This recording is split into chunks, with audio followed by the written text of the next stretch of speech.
Hello class 8 students, कैसे हैं आप सब। आई होप आप सब बढ़िया होंगे। तो आइए आपकी क्लास का एक और सोशल साइंस का पेपर सोल्व करते हैं, जो कि पीएमसी केंद्रीय विद्यालय में सैम्पल पेपर के रूप में आपके सामने है। देखो, पीएमसी केंद्रीय विद्यालय के काफ़ी सारे रीजन्स में पेपर स्टार्ट हो चुके हैं एनुअल, और आप अगर पीएमसी केंद्रीय विद्यालय से नहीं भी हैं, किसी भी स्कूल से हैं, कोई फ़र्क नहीं पड़ता, क्योंकि सिलेबस सेम है। सेम क्वेश्चंस आपके पेपर में आने वाले हैं। तो आइए बिना टाइम वेस्ट किए आपका क्वेश्चन पेपर सोल्व करते हैं। हमारा मेन मोटिव पेपर को सोल्व करने का रहता है कि आपका रिवीजन अच्छा हो जाए, आपके सामने मोस्ट इंपॉर्टेंट क्वेश्चंस आ जाए, और इससे भी ज़रूरी क्या, आपको पेपर को सोल्व करने की जो अप्रोच होती है वो समझ में आ जाए। ठीक है, तो welcome to concept wise YouTube channel. मैं आपका दोस्त भैया सर सम्राट। सेक्शन ए की तरफ बढ़ते हैं। आपको पता है कि 60 मार्क्स का आपका पेपर होगा, 2.5 घंटे आपको मिलेंगे, और सेक्शन ए में मल्टीपल चॉइस क्वेश्चंस होते हैं। 12 से 15 क्वेश्चन ये आ सकते हैं एक नंबर के। तो आइए इनको करते हैं। क्वेश्चन सिंपल रहेंगे। मेरा पर्पज़ रहेगा कि मैं आपको समझाऊं और इससे जुड़े जितने भी क्वेश्चन बन सकते हैं वो बता दूं। Which Maratha ruler made Satara the capital after Shivaji. Shivaji के बाद सतारा को कैपिटल बनाने वाले मराठा रूलर कौन थे? आंसर, तो आपका आंसर क्या हो जाएगा? आपका आंसर हो जाएगा ऑप्शन बी, राजा राम।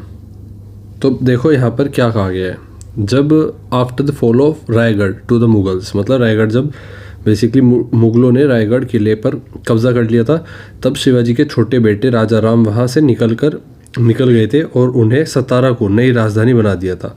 ठीक है, मतलब राजधानी रायगढ़ से बदलकर सतारा कर दी गई थी। इस पॉइंट पर यह चीज़ आपको याद रखनी है।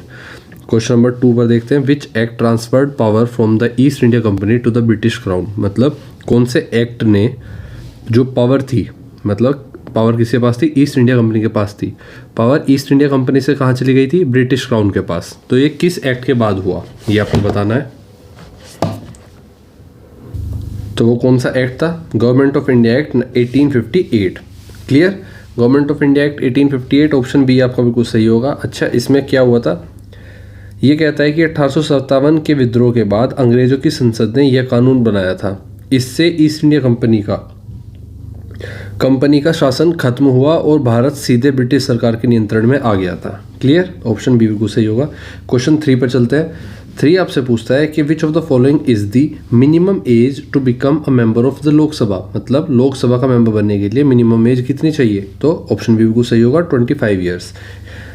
तो यहाँ पर देखो, संविधान में लिखा है यह बात कि लोकसभा का चुनाव लड़ने के लिए व्यक्ति की उम्र कम से कम 25 साल होनी चाहिए। ठीक है, क्वेश्चन नंबर 4 पर आते हैं। विच फैक्टर ऑफ प्रोडक्शन, मतलब which factor of production provides human effort in production. तो कौन सा फैक्टर है प्रोडक्शन का जो ह्यूमन एफर्ट्स प्रोवाइड कराता है प्रोडक्शन को? तो ऑप्शन सी, लेबर। मतलब कि उत्पादन में इंसानों की शारीरिक और मानसिक मेहनत को लेबर कहते हैं, यानी काम करने वाला इंसान ही उत्पादन में मुख्य भूमिका निभाता है। क्लियर, ऑप्शन क्वेश्चन नंबर 5 पर आता है। Which Maratha fort is known as the Gibraltar of the East. तो गिब्रल्टर ऑफ द ईस्ट किसको कहा जाता है? ऑप्शन ए, रायगढ़ को कहा जाता है। रायगढ़ किला बहुत ऊंचाई और मजबूत स्थिति में था, इसे जीतना बहुत कठिन था, इसलिए यूरोप वालों ने इसे गिब्रल्टर ऑफ द ईस्ट कहा। क्वेश्चन नंबर 6 पर आते हैं। Which British land revenue system was introduced in the Deccan region. Deccan region में कौन सा ब्रिटिश लैंड रिवेन्यू सिस्टम को इंट्रोड्यूस किया गया था, मतलब उसको हमारे सामने लागू किया गया था? तो रैयतवारी सिस्टम, ऑप्शन बी बिल्कुल सही होगा। यह व्यवस्था थॉमस मुनरो और अलेक्जेंडर रीड ने शुरू की थी। इसमें सरकार सीधे किसानों से ज़मीन का कर लेती थी, मतलब टैक्स कलेक्ट करती थी, बीच में कोई ज़मींदार नहीं होता था। ठीक है, तो ये सिस्टम नया आया था, इसको रैयतवारी सिस्टम बोलते हैं। क्वेश्चन नंबर 7 पूछता है आपसे। Who summons and prorogues this session of parliament. मतलब संसद के सत्र होते हैं उनको बुलाने और उनको स्थगित करने का अधिकार किसके पास है? ऑप्शन सी, प्रेसिडेंट के पास है। मतलब भारत के राष्ट्रपति के पास अधिकार है कि वे संसद का सत्र बुला सकते हैं और उसको समाप्त भी कर सकते हैं। क्लियर, क्वेश्चन नंबर 8 पर आते हैं। विच of the following is an example of fixed capital. इनमें से कौन सा एग्जाम्पल है फिक्स कैपिटल का? फिक्स कैपिटल वो होता है जो एक बार इन्वेस्ट कर दिया तो कई सालों तक आपको उसका यूज करना होता है। तो यहाँ पर मशीन्स फिक्स्ड कैपिटल का सही एग्जाम्पल है। क्वेश्चन नंबर 9 पर आते हैं। क्वेश्चन नंबर 9 आपसे पूछ रहा है who was known as the second founder of the Maratha empire. तो सेकंड फाउंडर कौन था मराठा एम्पायर का? Option C Shahu. Shahu second वो था आपका सेकंड फाउंडर, ठीक है। तो शाहू के समय में मराठा साम्राज्य बहुत ज़्यादा बड़ा था, ये तो आप सबको पता है। पेशवाओं की मदद से साम्राज्य का विस्तार हुआ और इसीलिए सेकंड फाउंडर कहा गया किसको? शाहू को। क्वेश्चन नंबर 10 पर आते हैं which movement was started to oppose the British salt law. तो ब्रिटिश सॉल्ट लॉ, ब्रिटिश के द्वारा आया जो सॉल्ट लॉ था उसको अपोज किस मूवमेंट ने किया था? कौन सा मूवमेंट था वो? सिविल डिसोबीडियंट मूवमेंट या नॉन कोऑपरेशन मूवमेंट? तो ऑप्शन सी आपका बिल्कुल सही होगा। Option C, civil disobedient movement, civil disobedience movement. और इसमें क्या था? 1930 में गांधी जी ने दांडी मार्च शुरू किया। इसका उद्देश्य अंग्रेजों का जो कानून था नमक के प्रति उसको तोड़ना था। इसलिए इस सविनय अवज्ञा आंदोलन को इसको सविनय मैं हिंदी में फम्बल कर रहा हूँ, इसको सविनय अवज्ञा आंदोलन कहा गया। क्या कहा गया इसको? सविनय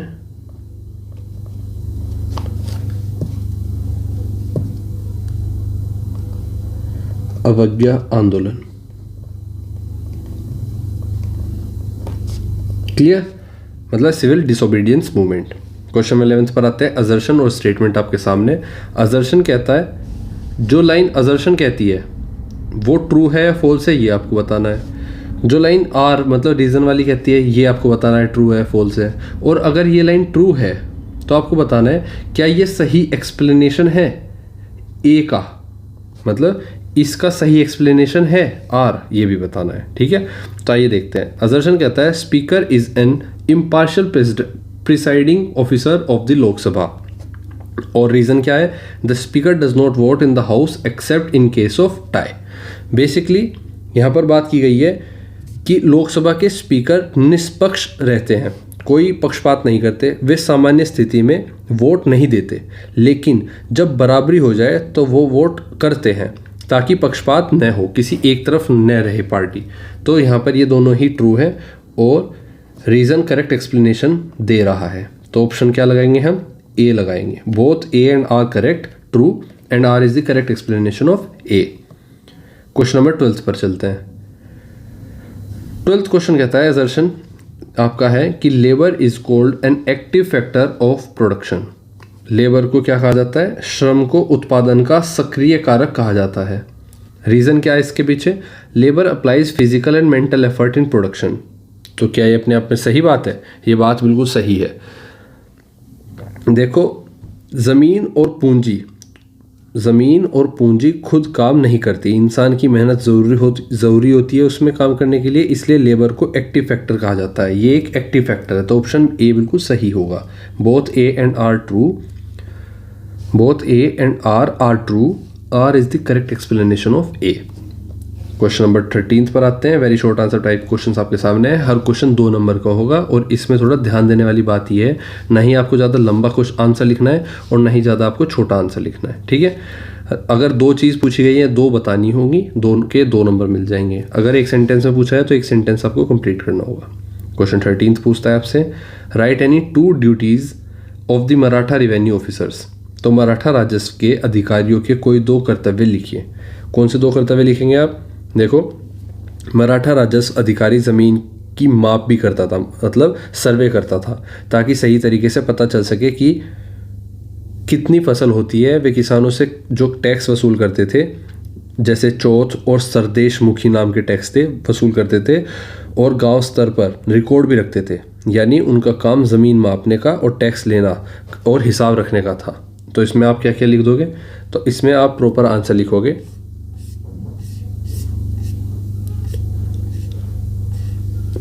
हम आंसर के लिए क्या हमारे पास पेज है? बिल्कुल हाँ, हमारे पास पेज है। तो 13th में हम 2 काम लिखेंगे, conducting land survey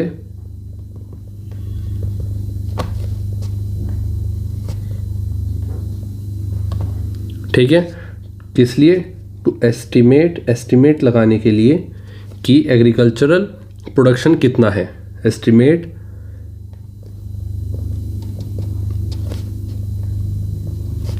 agricultural production Fairlie, एक पॉइंट हो गया। दूसरा पॉइंट लिखते हैं कि collecting taxes,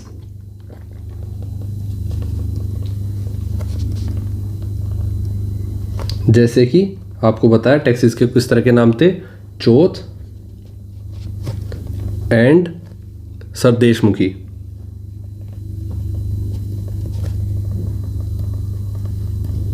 clear? And maintaining records at the village level.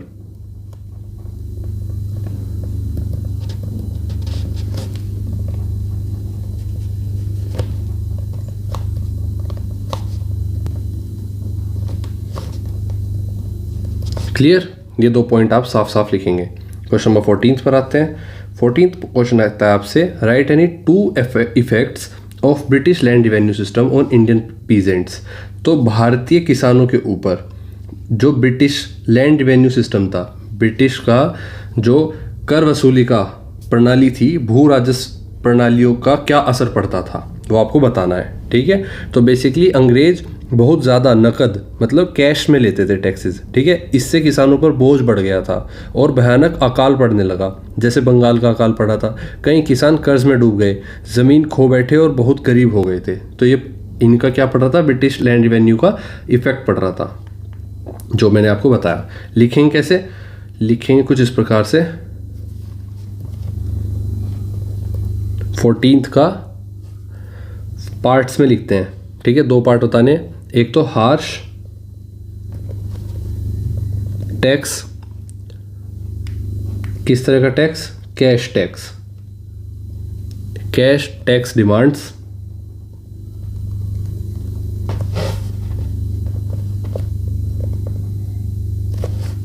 By the East India company, EIC लिख रहा हूं मैं। ठीक है? East India company led to terrible famines such as the Bengal famine, मतलब अकाल, the Bengal famine causing millions of deaths।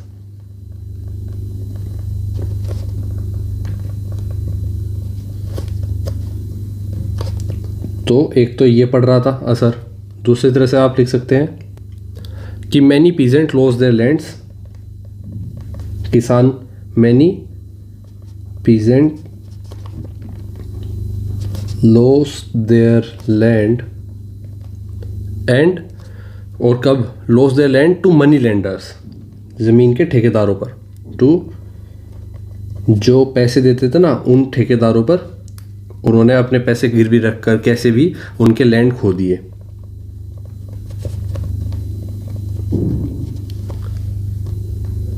And सैंक into, और किस में डूब गए, इनटू डीप पॉवर्टी, और पूरी गरीबी में डूब गए। क्लियर? पूरे भारत में, across India under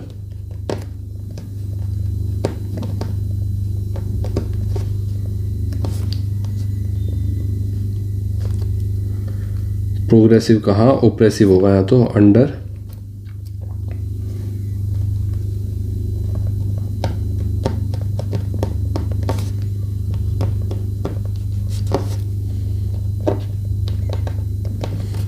oppressive revenue system.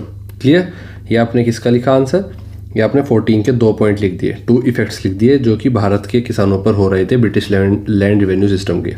Question 15 पर आते हैं। What is meant by 0R in the parliament. तो पार्लियामेंट में आपने शून्यकाल का नाम सुना होगा, ये 0R क्या है इसके बारे में बताना है। तो बेसिकली 0R एक ऐसा समय है, इनफॉर्मल टाइम है पार्लियामेंट में, यूजुअली क्वेश्चन आवर होता है ये, जिसमें आप सवाल पूछ सकते हो।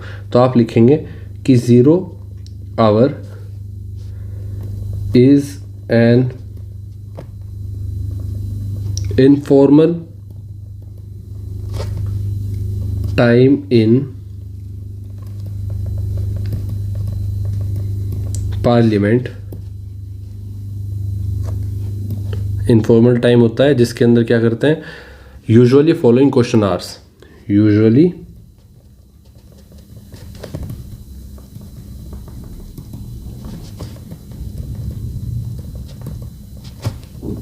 Question hours,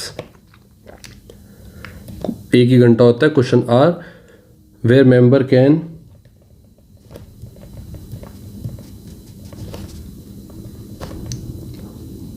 raise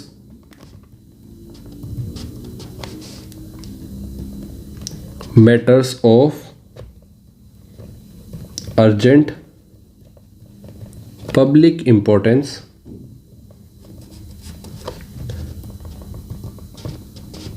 without prior notice. Clear. Question number 16 पर आते हैं। Write any two example of working capital. Working capital के दो एग्जांपल देने हैं आपको। एक तो रॉ मटेरियल हो गया, ठीक है। रॉ मटेरियल्स जैसे एग्जांपल के तौर पर आप लिखेंगे कि वुड फॉर फर्नीचर, और दूसरा हो गया आपका money in hand. Example cash use to pay, cash use to pay daily expenses. Clear, daily expenses. Next question की तरफ बढ़ते हैं। Question number 17। अच्छा, 16 का और पार्ट, या तो आप वो क्वेश्चन कर सकते हैं या ये कर सकते हैं। हम दोनों करके दिखा रहे हैं आपको, जिससे कि आप आंसर पेपर में बेहतर तरीके से सोच पाओ, समझ पाओ। बाकी ज़्यादा से ज़्यादा क्वेश्चन आप करोगे ना, होता क्या है, अगर 16 के ही 10 क्वेश्चन दे दिए और करके, तो हमें तो अच्छी बात है ना कि हमें ज़्यादा क्वेश्चन करने को मिल रहे हैं, ज़्यादा कॉन्सेप्ट क्लियर हो रहे हैं, आपके रिविजन ज़्यादा हो रहा है। तो क्वेश्चन कैसे बन के आ सकता है, do you think entrepreneurship is the driving force of production, why और वाई नॉट। क्या आप सोचते हैं, क्या आपके विचार में जो एंटरप्रेन्योरशिप है वो एक ड्राइविंग फोर्स है, मतलब प्रेरक शक्ति, एक तरह से पुश करने वाली फोर्स है प्रोडक्शन के अंदर, और अगर है तो क्यों और क्यों नहीं। क्लियर। तो इसको आप प्रॉपर लिखेंगे कि हाँ ये एक ड्राइविंग फोर्स है। आइए इसका आंसर लिखते हैं, यस।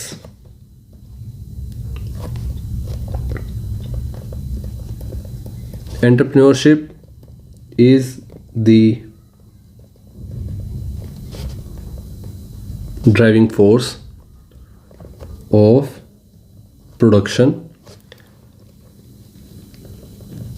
because जो एंटरप्रेन्योर है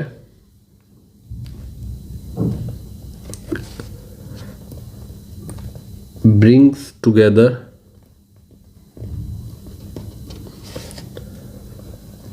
सारे फैक्टर्स को एक साथ ले आते हैं, ठीक है।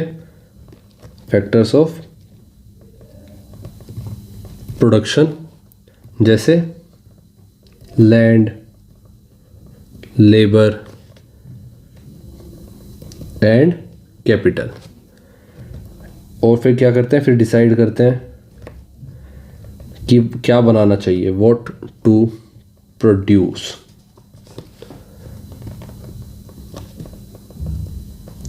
हाउ मच टू प्रोड्यूस, कितना इनको बनाना चाहिए, क्या इनको बनाना चाहिए और कैसे उसको बेचना चाहिए, and how to sell it.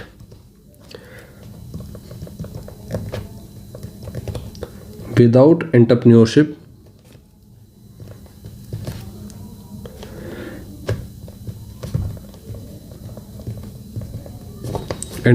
Planning, risk जो है वो risk taking management, risk taking and जो मैनेजमेंट है प्रोडक्शन का, मैनेजमेंट पूरा का पूरा production can not take place efficiently.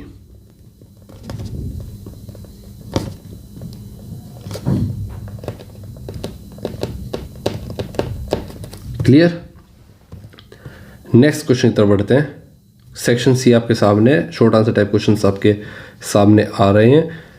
तो आइए इस पे एक कलर बदल लेते हैं, ग्रीन कर लेते हैं आज। तो ये 3 नंबर के 5 क्वेश्चन आपके सामने आ रहे हैं और हम 17th क्वेश्चन को कर रहे हैं। एक्सप्लेन करना है any 3 reason why the British introduced different land revenue system in India. जब उनको लैंड पर कोई टैक्स लेना ही था तो उन्होंने अलग अलग सिस्टम क्यों फॉलो किए, उन्होंने लागू किए, तो वही आपको बताना है। ठीक है, तो बेसिकली अंग्रेज़ों को नियमित और निश्चित आय चाहती थी, ठीक है, ताकि वे अपने प्रशासन और सेना का खर्चा चला सकें। इसलिए उन्होंने अलग अलग भू राजस्व व्यवस्था शुरू की ताकि उन्हें लगातार पैसा मिलता रहे। क्लियर। और अगर इससे पहले वाले क्वेश्चन का आप कॉन्सेप्ट ड्राइविंग फोर्स नहीं समझ में आया तो बेसिकली एंटरप्रेन्योरशिप जो है सभी उत्पादन के साधनों, ज़मीन, मजदूर और पूंजी को एक साथ जोड़ता है। वही तय करता है क्या बनाना है, कितना बनाना है और कैसे बेचना है। इसलिए उत्पादन उसके बिना सही तरीके से नहीं हो सकता। ठीक है, ये इसकी एक्सप्लेनेशन थी।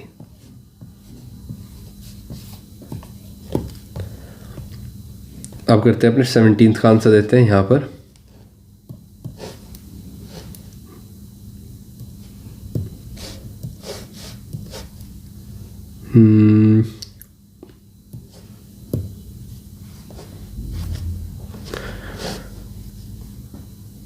तो 17th में अंग्रेज़ों को नियमित चाहिए थी इसलिए वो नहीं कर सकता, तो पहला पॉइंट क्या हो जाएगा,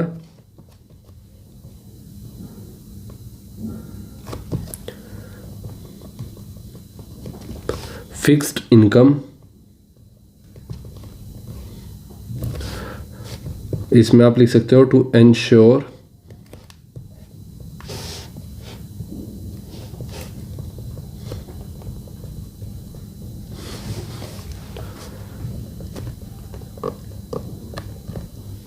a steady and predictable flow of income। मतलब एक लगातार आने वाली इनकम जिससे कि वो अपना खर्चा और अपनी जो सेना है उसको चला सके। To meet the company expenses और administrative and military expenses. Clear. दूसरा पॉइंट हो सकता है आपका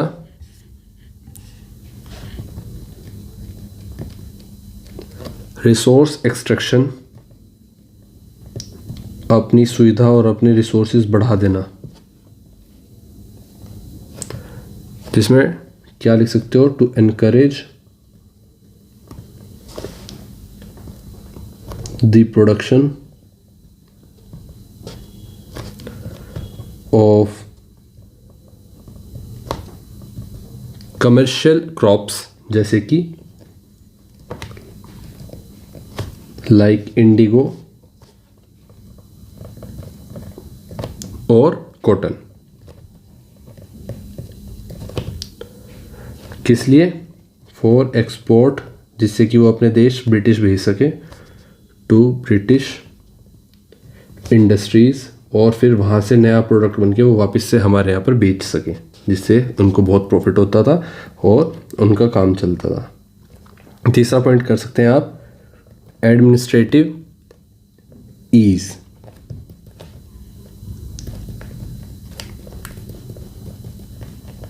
डिफरेंट रीजन्स की अगर बात करें, जैसे कि Bengal versus Deccan,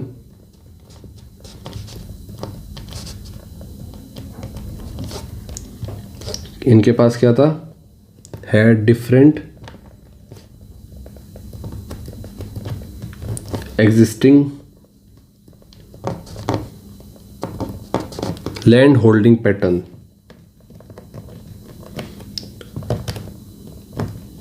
systems like ryotwari और Malwadi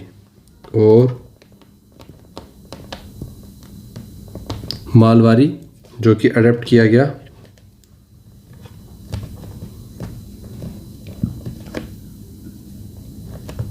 adapted to local conditions to maximize collection।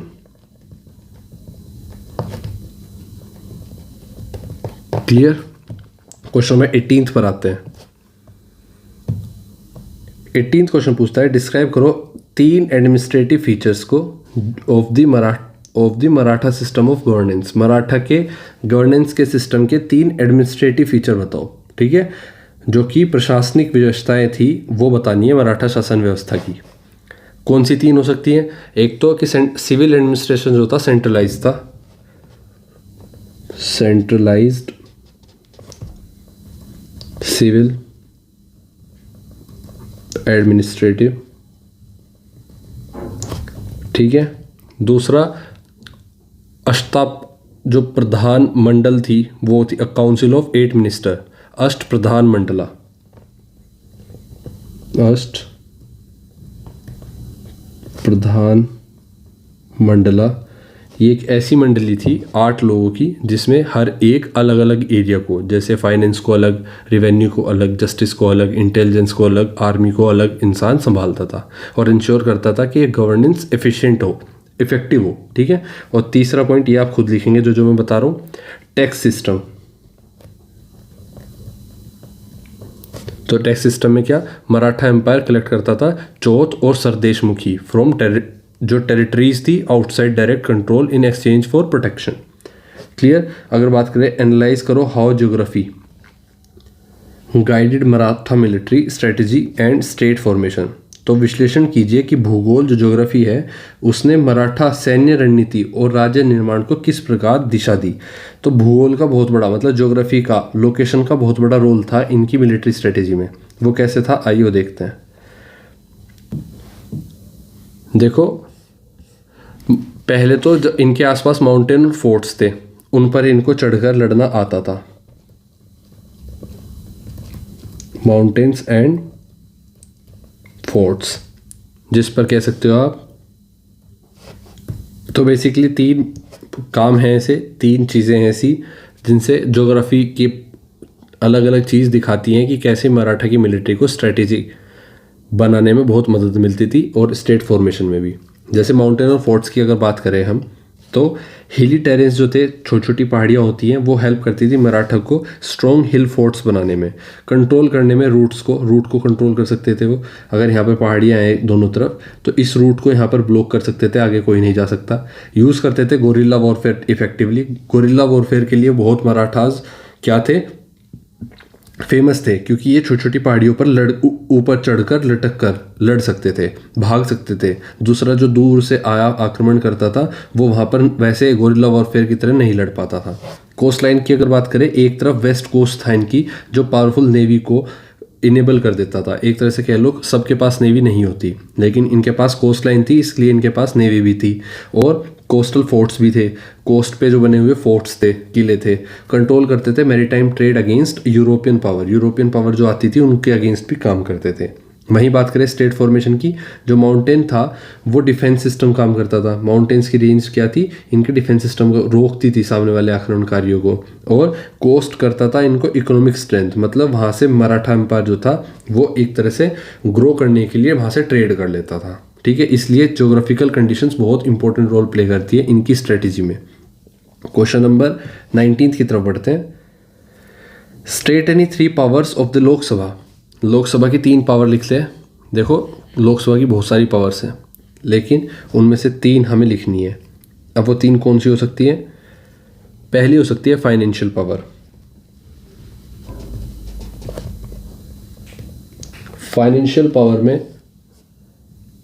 Financial power में आप लिखोगे जैसे कि money bills related taxation,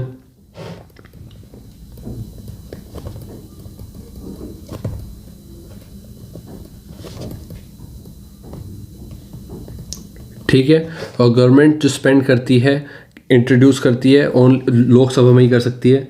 and government can, या फिर आप लिखो government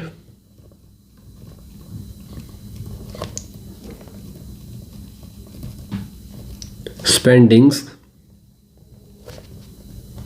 can be introduced only in the Lok Sabha. सिर्फ लोकसभा में ही आप गवर्नमेंट जो कह लो मनी बिल के बारे में गवर्नमेंट लोकसभा में ही बात कर सकती है। और and they require the prior recommendation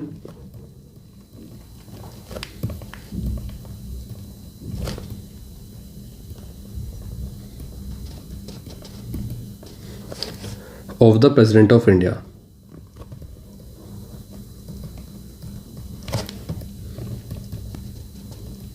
clear, president of India की अनुमति उसमें चाहिए।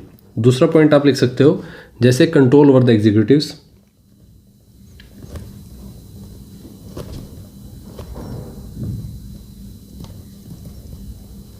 और तीसरा पॉइंट आप लिख सकते हो जैसे legislative powers.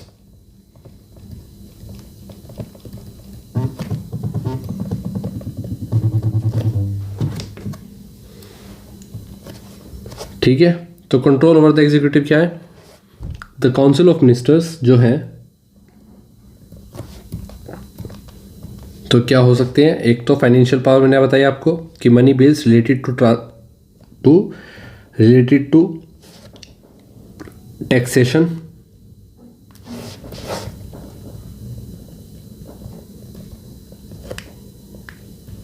And government spend करती है सिर्फ लोकसभा में ही स्पेंडिंग इंट्रोड्यूस कर सकती है। कहीं पर पैसे लगाने की बात, मनी बिल की बात लोकसभा में ही कर सकती है, वो भी किसकी? रिकमेंडेशन और अनुमति के बगैर नहीं कर सकती, प्रेसिडेंट के। दूसरा control over the executive. Executive मतलब कार्यप्रणाली पर कंट्रोल होता है, क्योंकि कार्यप्रणाली किसके हाथ में होती है? काउंसिल ऑफ मिनिस्टर्स के। और काउंसिल ऑफ मिनिस्टर्स क्या होते हैं? हमेशा कलेक्टिवली रिस्पॉन्सिबल होते हैं लोकसभा के, मतलब जवाबदेह होते हैं लोकसभा को, जिसकी वजह से क्या हो गया? ये एग्जीक्यूटिव को भी अकाउंटेबल होती है, क्वेश्चन आर के थ्रू कह लो, डिबेट के थ्रू कह लो, या किसी भी मोशन के थ्रू कह लो। अब लोकसभा जो प्ले करती है, की रोल प्ले करती है किसमें? लेजिस्लेटिव पावर में। इस लेजिस्लेटिव पावर्स में भी कैसे? ये लॉ मेक करती है, मतलब making laws by introducing, debating और पासिंग बिल्स। तो ये लॉ भी बनाती है, जैसे कि राइट टू एजुकेशन एक्ट 2009 बनाया था इसने कानून बनने से पहले। तो नेक्स्ट क्वेश्चन की तरफ बढ़ता है, क्वेश्चन 19 के और पार्ट पर। 19 का और पार्ट कहता है the women's reservation bill 2023 was passed with wide support. Why might it have taken over 25 years for the bill to be passed despite being discussed for so long? आपसे पूछा गया। तो आइए अब हम क्वेश्चन नंबर 20 पर आ चुके हैं। अपने क्वेश्चन नंबर 20 में पूछा है कि एक्सप्लेन करो any 3 difference between fixed capital और वर्किंग कैपिटल। तो देखो दो तरह की कैपिटल होती है, फिक्स कैपिटल और वर्किंग कैपिटल। फिक्स कैपिटल वह होता है जो लंबे समय तक इस्तेमाल होता है, जैसे मैंने अभी बताया था कि मशीन हो गई, बिल्डिंग, कंप्यूटर आदि, ये कई सालों तक काम कर आते हैं और जल्दी ख़त्म नहीं होते। जबकि वर्किंग कैपिटल जो होता है वो रोज़ के काम में खर्च हो जाता है, जैसे कच्चा माल हो गया, आपका ईंधन हो गया, मतलब पेट्रोल डीजल वगैरह हो गया, मजदूरी का पैसा हो गया, इसे बार बार खरीदना पड़ता है या कार्य करना पड़ता है। ठीक है, ये दो चीज़ हो गई। अब फिक्स कैपिटल मतलब जो लंबे समय तक चलने वाली चीज़, और वर्किंग कैपिटल जल्दी खर्च होने वाली चीज़। अब इनके 3 डिफरेंसेस बताने आपको, आइए बताते हैं। देखो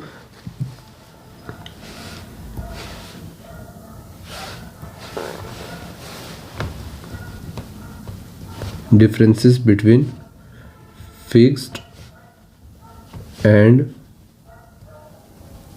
working capital। क्लियर? तो फिक्स्ड में इस तरफ लिखेंगे और वर्किंग में इस तरफ। 3 डिफरेंस लिखने हैं हमें। पहले मीनिंग लिख देते हैं, एग्जाम्पल लिख देते हैं और ड्यूरेशन लिख लेते हैं।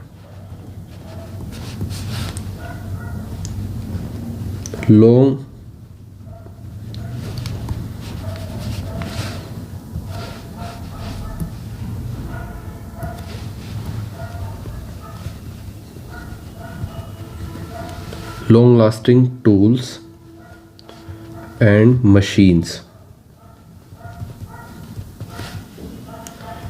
used for many years।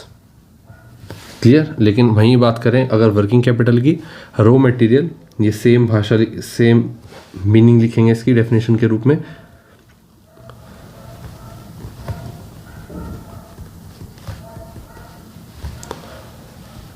raw materials and money used up during production. ठीक है, ड्यूरिंग प्रोडक्शन एग्जाम्पल के तौर पर लिखते हैं यहाँ पर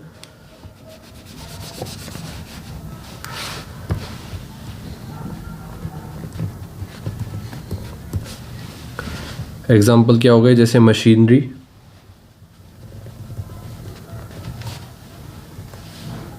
बिल्डिंग्स,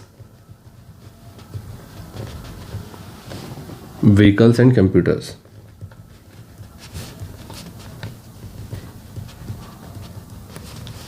और यहाँ पर बात करें तो जैसे कि फ्यूल, कैश और डेली वेजेस. क्लियर. नेक्स्ट आपका पॉइंट हो सकता है वर्क, क्या बताया था हमने, ड्यूरेशन, कितना ड्यूरेशन. तो वर्किंग कैपिटल और फिक्स कैपिटल के ड्यूरेशन में कितना अंतर है.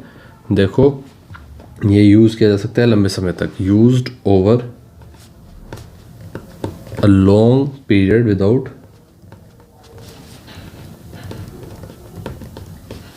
Without being used up.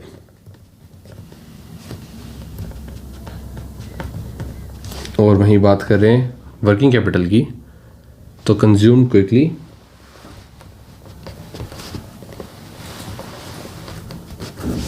And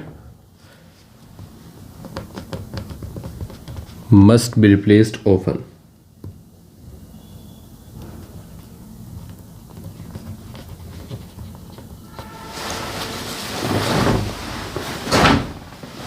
clear. Next question तो बढ़ते हैं 20th का और पार्ट, जिसमें आपसे पूछा है कि can technology replace other factors like labour. क्या टेक्नोलॉजी जैसे कि लेबर ऐसे फैक्टर्स को रिप्लेस कर सकती है कभी. इज दिस गुड और बैड, क्या ये सही है या गलत है. Support your answer with the help of an example. तो ये सही एग्जाम्पल के साथ आप इसको समझाइए. देखो टेक्नोलॉजी कुछ हद तक मज़दूरों की जगह ले सकती है, जैसे फैक्ट्री में मशीनें तेज़ और सही काम करती हैं. इसके अच्छे प्रभाव क्या होंगे, जैसे उत्पादन प्रोडक्शन तेज़ हो जाता है, खर्च कम हो जाता है और ख़तरनाक काम मशीन कर लेती है. लेकिन बुरे प्रभाव क्या हैं इससे, कम पढ़े लिखे या कम कौशल वाले लोगों को जिनकी नौकरी ही ये होती है, वो और कुछ नहीं कर सकते मजदूरी के अलावा, उनकी नौकरी जा सकती है और असमानता बढ़ सकती है. निष्कर्ष क्या है इसका, कि तकनीक पूरी तरह इंसानों की जगह नहीं ले सकती, क्योंकि सोचने और निर्णय लेने के लिए इंसान ज़रूरी है. तो इसका आंसर आप कैसे लिख देंगे, आइए यहाँ पर इसका प्रॉपर आंसर लिखते हैं.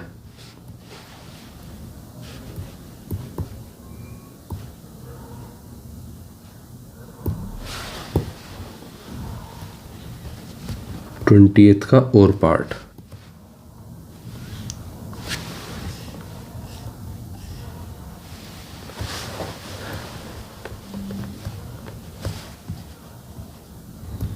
तो आप क्या लिख देंगे कि टेक्नोलॉजी पार्शियली रिप्लेस कर सकती है लेबर को, मतलब कुछ जगहों पर रिप्लेस कर सकती है, कुछ जगहों पर रिप्लेस नहीं कर सकती.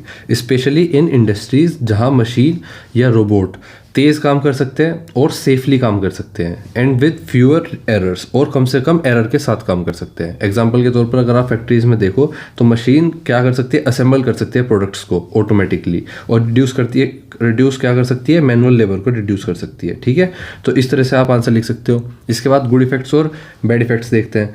तो इसके गुड इफेक्ट्स और बैड इफेक्ट्स भी देख लेते हैं. देखो गुड इफेक्ट्स में आ जाएगा इंक्रीज स्पीड,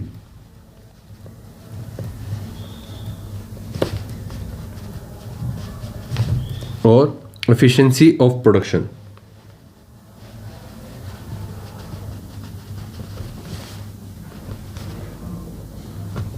ठीक है, और दूसरी तरफ बैड इफेक्ट इसमें और भी पॉइंट आ सकते हैं आपके, जैसे reduce dangerous,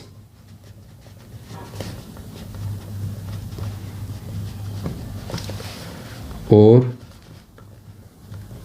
tiring work for human,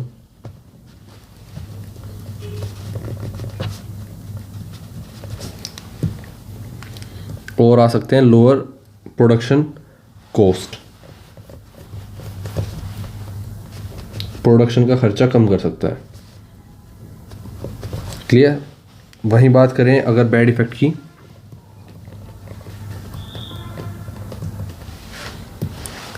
तो वर्कर्स जो हैं विद फ्यूअर स्किल, जिनके पास कम स्किल होती है, उनका रोजगार चला जाएगा।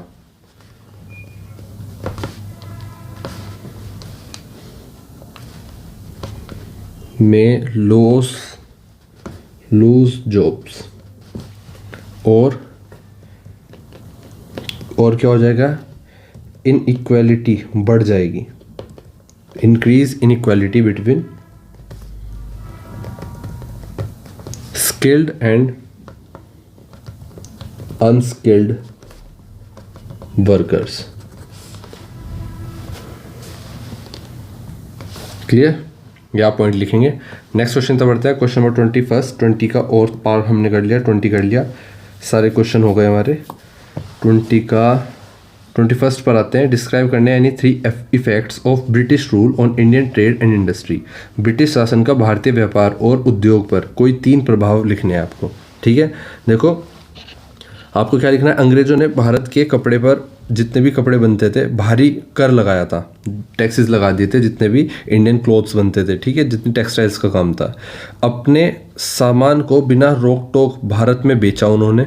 इससे जो भारतीय बुनकर थे, जो गरीबी की तरफ चले गए। मतलब टेक्सटाइल्स के जो बुनकर थे, जो कपड़ा बुनकर बनाते थे, बेचते थे, वो गरीबी में चले गए।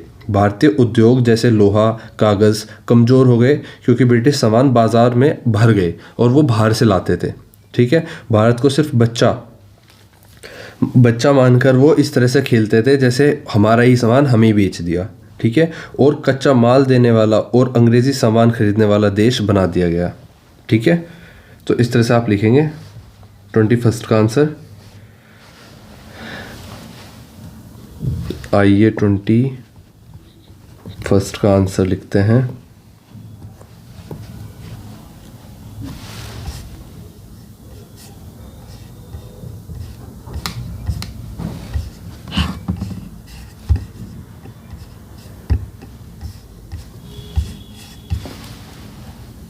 तो आप इसमें कुछ इस प्रकार से अपना आंसर लिखेंगे कि साफ साफ आप ये बताएंगे कि हैवी ब्रिटिश ड्यूटीज़ लग गई किसके ऊपर, इंडियन क्लॉथ्स के ऊपर। फ्री एंट्री हो गई ब्रिटिश गुड्स की, जिसने इंडिया के टेक्सटाइल एक्सपोर्ट को रुइन कर दिया, ख़राब कर दिया। और पुश किया किसको, वीवर्स को, मतलब जो बुनते थे, बुनाई कारीगर होते थे, उनको गरीबी की तरफ धकेल दिया।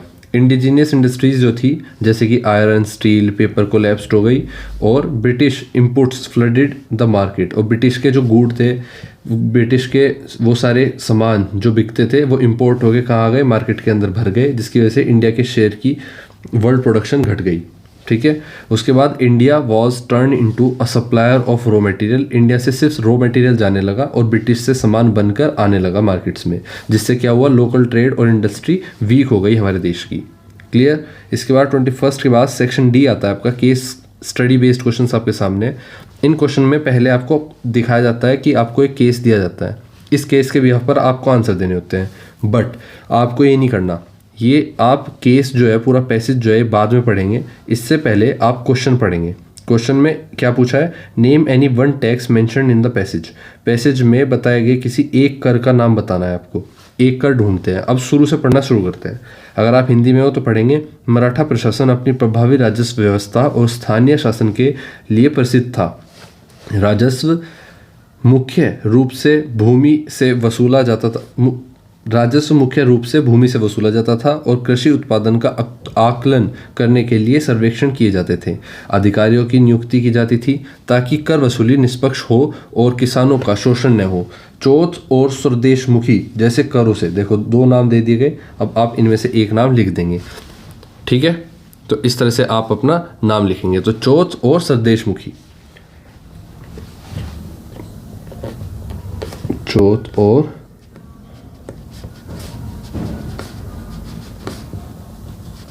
ठीक है।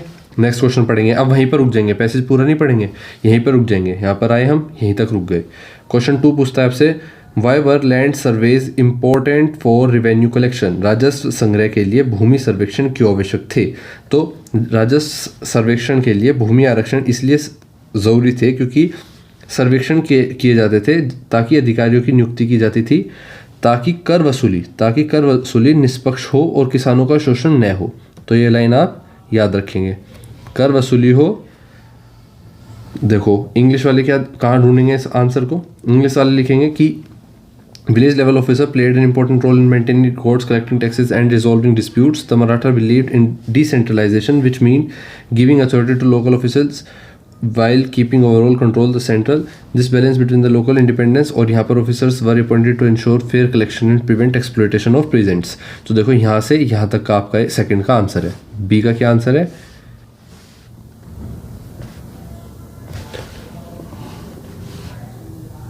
ये आपका बी का आंसर हो गया।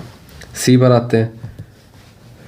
सी कहता है how did decentralization help the Maratha administration, मतलब विकेंद्रीकरण ने मराठा प्रशासन को कैसे मजबूत किया। तो जब आप ये क्वेश्चन देखते हैं केस 1 में स्थानीय अधिकारियों को गांव का काम संभालने दिया गया और जिससे प्रशासन आसान और तेज हो गया, ठीक है। तो ऑप्शन सी कैसे कहता है कि how did decentralization help the Maratha administration, जो मराठाओं का प्रशासन प्रणाली थी उसमें डिसेंट्रलाइजेशन कैसे काम करता है। तो आप स्थानीय अधिकारी जो थे वो गांव का काम संभालने के लिए उनको कह दिया जाता था, जिससे क्या होता था प्रशासन आसानी से काम कर पाता था और तेज़ी से काम कर पाता था। इसका आंसर आप कैसे लिखेंगे? इसका आप आंसर लिखेंगे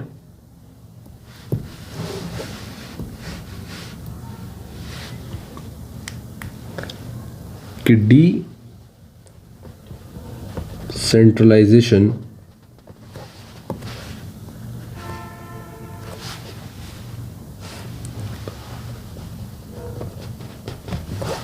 allowed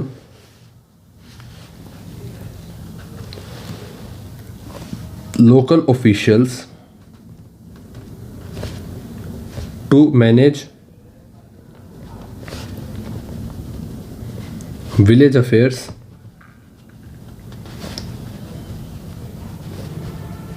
while the Maratha Empire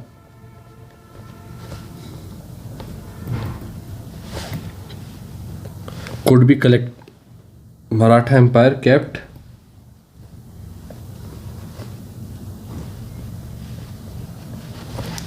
overall control, making governance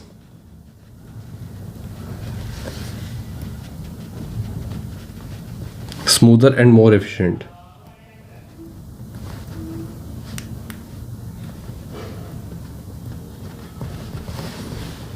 ठीक है। क्वेश्चन नंबर डी पूछता है आपसे, देखो क्या मतलब है कि जो लोकल ऑफिशियल्स थे वो विलेज के काम को संभालने के लिए कह दिया जाता था, जिससे क्या होता था मराठा एम्पायर ध्यान दे पाता था ओवरऑल कंट्रोल पर, गवर्नेंस को स्मूथ करने पर, बड़े बड़े कार्य को प्रभावित करने पर। ठीक है। क्वेश्चन नंबर डी पर आते हैं, if local officials became corrupt what effect would it have on the administration.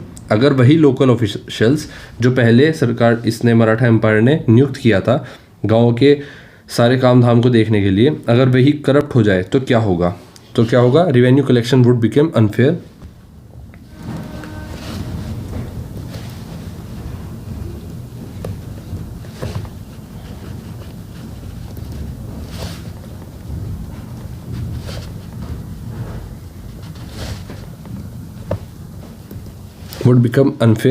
And disputes would increase, dispute बढ़ जाएंगे।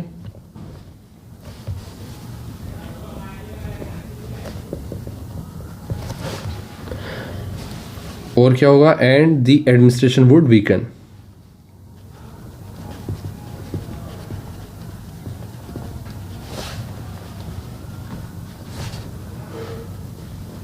क्लियर। नेक्स्ट केस पर आता है, केस स्टडी 2।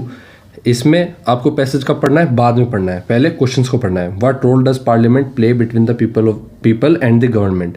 तो पार्लियामेंट का रोल क्या है लोगों के और गवर्नमेंट के बीच में, जनता और सरकार के बीच संसद का क्या भूमिका है।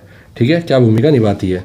तो मैं आपको डायरेक्ट बता रहा हूँ, अगर संसद बजट पास, देखो संसद जनता और सरकार के बीच लिंक का काम करती है। क्या करती है? लिंक का काम। यही आपको पैसे से ढूंढ के बताना है, आप खुद करेंगे ये क्वेश्चन। केस स्टडी 2 आप खुद करेंगे, मैं बस डायरेक्ट एक तरह से समझा रहा हूँ। सेकंड क्वेश्चन क्या है? Why is approval of the budget by parliament necessary, संसद द्वारा बजट की स्वीकृति क्यों आवश्यक है, क्यों ज़रूरी है पार्लियामेंट की द्वारा बजट की जो अप्रूवल है वो क्यों ज़रूरी है, क्योंकि अगर संसद बजट पास न करे तो सरकार पैसा खर्च नहीं कर सकती। ठीक है, ये भी आपका पूरा पैसेज में लिखा है, ये आपको ढूंढना है और आंसर करना है। सी पूछता है आपसे, how do financial powers make parliament a strong institution, वित्तीय शक्तियाँ जो है संसद को कैसे सशक्त बनाती है, मतलब जितनी भी फाइनेंशियल पावर है, पैसे की संबंधित पावर जितनी है पार्लियामेंट के पास, वो पार्लियामेंट को कैसे एक स्ट्रॉन्ग इंस्टीट्यूशन बनाती है। तो संसद तय करती है कि पैसा कैसे आएगा और कैसे खर्च होगा, इसलिए सरकार पर नियंत्रण रखती है। ठीक है, तो संसद की पावर ऐसे बढ़ जाती है। इसका भी आंसर आपको पैसेज में मिलेगा। आपको पहले पैसेज खुद, इस पेपर का मतलब ही ये है कि आपको पैसेज करना आ जाए। अगर सब मैं कराता रहूँगा, एक मैंने कराया, दूसरा आप खुद करेंगे, तीसरा मैं करूँगा, चौथा आप खुद करेंगे। क्वेश्चन डी पूछता है आपसे, what might happen if parliament did not control government spending, यदि संसद सरकारी खर्च पर नियंत्रण न रखे तो क्या हो सकता है। देखो, सरकार पैसा गलत तरीके से खर्च कर सकती है और जनता का नुकसान हो सकता है। ये भी आपको आंसर कहाँ मिलेगा, इसके अंदर ही मिलेगा। तो ये सारे क्वेश्चन है, ये पैरा है, स्क्रीनशॉट लो, खुद प्रैक्टिस करो और इस तरफ लिख कर देखो। ठीक है, केस स्टडी 3 पर आते हैं। आपके सामने पैरा है, पैरा बाद में पढ़ेंगे, पहले क्वेश्चन पर आते हैं। क्वेश्चन कह रहा है, name any 2 factors of production mentioned in the passage. तो पैसेज में बताए गए उत्पादन के किसी भी 2 कारकों के नाम लिखिए। ये भी सेम आप खुद करेंगे, पैसेज पहले खुद पढ़ेंगे, फिर क्वेश्चन पहले खुद पढ़ेंगे, फिर पैसेज पढ़ेंगे, उसमें से आंसर मिलते ही आंसर लिखेंगे। मैं डायरेक्ट आपको आंसर बता रहा हूँ।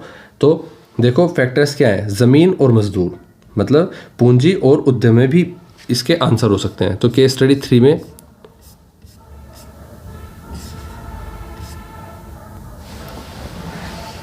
पहले का आंसर हो सकता है आपका, जो इसमें पैसेज में भी लिखा है, लैंड एंड लेबर। क्लियर, आप खुद पैसेज में ढूंढेंगे और करेंगे। Option B, what is the role of the entrepreneur in the workshop, in this workshop. तो इस कार्यशाला में उद्यमी की क्या भूमिका है, जो ऊपर दी गई है वर्कशॉप, इसमें एंटरप्रेन्योर का क्या रोल है। तो आप आंसर ढूंढेंगे और आपको आंसर क्या पाएगा, ये आपका आंसर होना चाहिए, the entrepreneur decides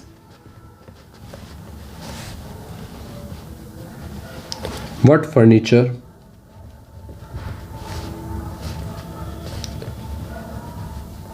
to produce, how much to make,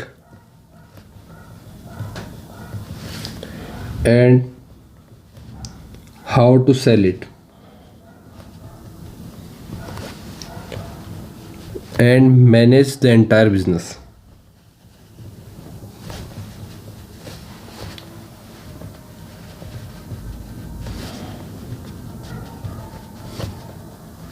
clear, next question तो बढ़ते हैं। Question number C, why is skilled labour important in furniture production. Skilled labour क्यों जरूरी है फर्नीचर प्रोडक्शन में, फर्नीचर निर्माण में कुशल श्रम क्यों आवश्यक है। तो skilled labour is needed, is, ये आपका आंसर इसका है, is needed to use machines properly,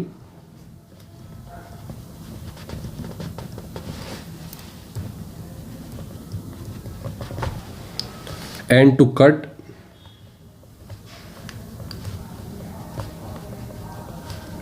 and shape wood accurately. Clear, same इसी तरह से डी क्वेश्चन पूछता है आपसे, how does technology improve production in this workshop. कैसे टेक्नोलॉजी इंप्रूव करती है प्रोडक्शन को इस वर्कशॉप में। तो टेक्नोलॉजी इंप्रूव करती है quality of furniture,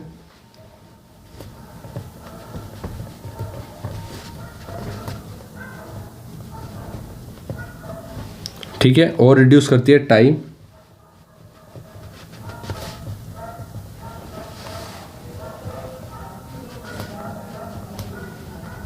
needed for production के लिए ज़रूरत जो समय है उसको कम करती है। ठीक है, और ये सारे आंसर कहाँ मिलेंगे आपको, पैसेज में मिलेंगे, ये आप खुद प्रैक्टिस करोगे।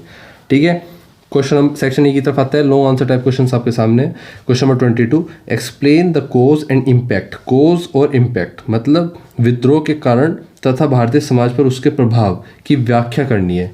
कोज and impact of the indigo revolt on Indian society. Indigo एक रिवोल्ट हुआ था, उसका इंडियन सोसाइटी पर क्या प्रभाव पड़ा और उसके क्या कारण थे, ये आपको एक्सप्लेन करना है। आइए करते हैं। देखो कारण क्या है, नील की खेती ज़बरदस्ती करवाई जाती थी, किसानों को बहुत कम पैसे मिलते थे, विरोध करने पर उन्हें मारा पीटा जाता था और इसका प्रभाव क्या पड़ा, किसान एकजुट हुए, शिक्षित लोग और अखबारों ने उनका साथ दिया, अंग्रेजों को जांच करनी पड़ी, इससे आगे चलकर किसान आंदोलनों को प्रेरणा मिली थी। ठीक है, ये दो चीज़ आप ज़रूर लिखेंगे। तो आइए लिखते हैं अपने कोज एंड इम्पैक्ट। तो आप क्या लिखेंगे, आप लिखेंगे कोज में कि इंडिगो प्लांटर्स जो है फोर्स करते हैं पीजेंट्स को in Bengal to grow indigo instead of food crops. Food crops को उगाने के बजाय उन्होंने क्या किया कि इंडिगो को ग्रो करो, और लीडिंग क्या, इससे क्या हुआ, लिवलीहुड का लॉस हुआ। पीजेंट्स वर पेड एक्सट्रीमली लो प्राइसेस, जो किसान थे उनको बहुत कम प्राइसेस पे किए गए इस बात के लिए, और ट्रैप किया गया किसके लिए, डेट के लिए, मतलब उनके ऊपर उनको पहले शोषित किया गया और फिर उनको कर्ज में डुबो दिया गया। दोज हु रेजिस्टेड, मतलब जिन्होंने अपोज किया उनको धमकियां दी गई, उनको डराया धमकाया गया, पीटा गया और उनकी प्रॉपर्टी छीन ली गई, खराब कर दी गई या तबाह कर दी गई, जिससे क्या स्प्रेड हुआ, wide spread anger against oppressive plantation system. Oppressive plantation system के अगेंस्ट एक एंगर क्रिएट हो गया। क्लियर, कोज तो ये था। और इम्पैक्ट क्या हुआ इसका, देखो हम जो क्वेश्चन पेपर सोल्व कर रहे हैं इसकी पीडीएफ और इसके सॉल्यूशन की पीडीएफ आपको मेंबरशिप वाले अकाउंट पर, मतलब अगर आप सब्सक्राइब करने के बाद मेंबरशिप ज्वाइन कर लेते हैं तो आपको आपकी क्लास के सभी क्वेश्चन पेपर की पीडीएफ एक साथ मिल जाएगी, जिसको आप निकाल के प्रैक्टिस और आंसर्स को देख के अपना रिवीजन कर सकते हैं। हर क्वेश्चन का आंसर उस पर पीडीएफ के तौर पर ऐसे मिला है, जैसे हमने कोज की भी बात की, इम्पैक्ट आपको इस तरह से मिले हैं। जो मैंने लिखवाया एज इट इज़ मैंने उसकी पीडीएफ बना दी है, तो आप देख सकते हो। ठीक है, इम्पैक्ट क्या होंगे, आइए इम्पैक्ट समझते हैं। Peasants United against the planters, सारे किसान एक साथ इकट्ठे हो गए और एकजुट होकर उनके अगेंस्ट काम करने लगे। उन्होंने क्या दिखाया, resistance to colonial economic operation के अगेंस्ट क्या करा, उन्होंने ऑर्गेनाइजेशन बना ली। Educated Bengalis and the local press supported the peasants, उन्होंने जहाँ जो उनमें पढ़े लिखे लोग थे उन्होंने क्या किया, लोकल प्रेस सपोर्ट की, लोकल प्रेस ने उनको सपोर्ट किया, और एजुकेटेड बंगालीज ने, मतलब बंगाल के जो पढ़े लिखे लोग थे, लोकल प्रेस मीडिया थी, उन्होंने किसानों की मदद की, उन्होंने सपोर्ट किया और क्या क्रिएट किया, creating cross class solidarity. The revolt pressured British authorities to investigate and curb some of the worst indigo plantation abuses. तो जो सबसे बेकार ये प्लांटेशन की गई थी, इसके खिलाफ ब्रिटिश अथॉरिटीज़ को इन्वेस्टिगेशन करनी पड़ी मजबूरन। ठीक है, ये प्रेशर उन पर बनाया गया। It exposed how British economic policies drained wealth and pushed peasants into poverty, influencing later agrarian movements. देखो इसने क्या किया, ब्रिटिश जो इकोनॉमिक पॉलिसी थी, ब्रिटिश की जो फाइनेंशियल पैसा बनाने की पॉलिसी थी, उसको बिल्कुल उसको खोल कर रख दिया कि ये कितने बेकार हैं, किस तरह से लोगों को मारते हैं, धमकाते हैं, उनकी जायदाद पर कब्जा करते हैं, किस तरह से उनको डरा धमका कर उनसे गलत खेती कराई जाती है, किसानों को गरीबी में धकेल दिया गया अपने प्रॉफिट के लिए, इस तरह से एक्सपोज हो गए। ठीक है, ये इसका इम्पैक्ट रहा। अब क्वेश्चन नंबर 23 पर आते हैं, जिसमें डिस्क्राइब करने के लिए कहा गया है the powers and functions of the parliament. तो powers and functions of the parliament ये रही। तो सबसे पहले पावर की बात कर लेते हैं। It upholds the value of the constitution of India. ये कॉन्स्टिट्यूशन ऑफ इंडिया की वैल्यूज़ को अपने, मतलब एक तरह से इनके हाथ में है। ठीक है, अमेंड्स इट व्हेन नीडेड, इसको ये अमेंडमेंट कर सकते हैं, इसके अंदर संशोधन कर सकते हैं, मतलब कुछ चीज़ें बदल सकते हैं और कुछ चीज़ें ऐड कर सकते हैं। ठीक है, and participates in electing the president and vice president, और ये पार्टिसिपेट करते हैं प्रेसिडेंट और वाइस प्रेसिडेंट को बनाने में। ठीक है, इनकी ही मदद से, इनकी ही वोट से प्रेसिडेंट और वाइस प्रेसिडेंट बनते हैं। It makes laws on subjects in the union and concurrent list through the process of introducing, debating and passing bills. तो ये लॉ बनाते हैं जिसके यूनियन और कंकरेंट लिस्ट में, मतलब देश में लागू होने वाले नियम कानून, ये यहाँ पर पास करते हैं। फिर भले ही वो प्रोसेस में कुछ भी हो सकता है, उसके प्रोसेस में इंट्रोड्यूस करना हो सकता है बिल को, उनके जो डिबेट चलती हैं उसके बाद जिस निष्कर्ष पर पहुंचते हैं उस तरह से बिल को पास किया जाता है। ठीक है, तो यहाँ पर लॉ बनते हैं पार्लियामेंट के द्वारा। और क्वेश्चन नंबर 23 कहता है describe the powers and functions of parliament. इसकी बात हम कर ही रहे हैं, यही आपका आंसर चल रहा है, जिसमें 2 पॉइंट ये रहे, बाकी पॉइंट जो पीडीएफ में आपको मिलेंगे वो ये रहे, it controls the executive through a question hour, debates, motions and committee scrutiny. तो बेसिकली ये कंट्रोल करते हैं executive through question hour, parliament के अंदर जो मेंबर ऑफ लोकसभा के मेंबर है ना, वो सरकार के मिनिस्टर्स हैं। तो मिनिस्टर्स किसके जवाबदेह हैं? मिनिस्टर्स जवाबदेह हैं पार्लियामेंट के। अब पार्लियामेंट के अगर जवाबदेह हैं मिनिस्टर्स, तो मिनिस्टर्स के अंडर है एग्जीक्यूटिव, तो पार्लियामेंट के अंडर क्या हो गई? एग्जीक्यूटिव हो गई। और ये कैसे कंट्रोल करते हैं इसको? क्वेश्चन आर के थ्रू। क्वेश्चन आर में सवाल पूछते हैं डायरेक्ट, बिना किसी एप्लीकेशन के, प्रीवियस एप्लीकेशन देने की जरूरत नहीं है। क्वेश्चन आर में डायरेक्ट आप अपनी बात रख सकते हो। ये कोई कॉन्स्टिट्यूशन आर नहीं है, ये बस एक ऐसा समय बना दिया गया है जिसमें आप कोई सवाल पूछने लगते हो। डिबेट्स होती है, आमने सामने बहस होती है, मोशंस होते हैं, कमिटी स्क्रूटिनी होती है, और it passes the union budget. मतलब सरकार एक यूनियन बजट पास करती है, आपकी पार्लियामेंट, जो गवर्नमेंट के एक्सपेंडिचर को अप्रूव करती है, और हैंडल्स मनी बिल को भी हैंडल करती है, which are introduced only in the Lok Sabha. Money bill सिर्फ लोकसभा में इंट्रोड्यूस किया जाता है, ठीक है। It ensures implementation of laws policies through the council of minister. देखो, काउंसिल ऑफ मिनिस्टर मतलब वही मिनिस्टर जिनको मिलाकर सरकार बनी है, which remains accountable to parliament. यही मैं कह रहा था कि काउंसिल ऑफ मिनिस्टर्स किसके अकाउंटेबल है? अकाउंटेबल है पार्लियामेंट के। मतलब इसको जवाब देना पड़ेगा पार्लियामेंट को अगर इसने कुछ गलत किया। तो इन्हीं के नियम, इन्हीं की पॉलिसीज़ के द्वारा यही लॉ को इम्प्लीमेंट करते हैं। क्लियर? सेक्शन एफ पर आते हैं। मैप बेस्ड क्वेश्चन आपके सामने है, क्वेश्चन नंबर 24। ये सब जगह आपको मार्क करनी है। कौन सी? रायगढ़, जो कि लोकेटेड है कहाँ पर? मॉडर्न डे महाराष्ट्र के समय में आज, जो कि साउथ ऑफ मुंबई है। Plassey, located in modern day West Bengal, आज के समय में वेस्ट बंगाल जो है, जहाँ पर नाडिया डिस्ट्रिक्ट है, वहाँ पर ये प्लासी स्थित है। Mumbai, located on the western coast of Maharashtra. और इसके अलावा यही 3 चीज़ बतानी है आपको, ठीक है। हाँ, यही 3 चीज़ आप मैप में कैसे बताएंगे? ये रहा आपका प्लासी, ये रहा आपका मुंबई, और ये रहा आपका रायगढ़। क्लियर? आई होप आप सबको समझ में आया होगा और आपको इस पेपर से हेल्प मिलेगी। मिलते हैं आपके नेक्स्ट क्वेश्चन पेपर को सोल्व करते हुए। तब तक के लिए इस क्वेश्चन पेपर की PDF निकाल लो, सब्सक्राइब कर लो जो बच्चे नए जुड़े हैं, और जितने भी बच्चों ने वीडियो को लाइक नहीं किया, लाइक करके जाओ, जिससे कि मुझे भी मोटिवेशन मिले, और कमेंट्स करो, ठीक है, जिससे मुझे पता चले कि क्या चीज़ बेहतर हो सकती है। ज़्यादा से ज़्यादा कंट्रीब्यूट करो, जिससे मैं भी ज़्यादा से ज़्यादा मेहनत करूँ।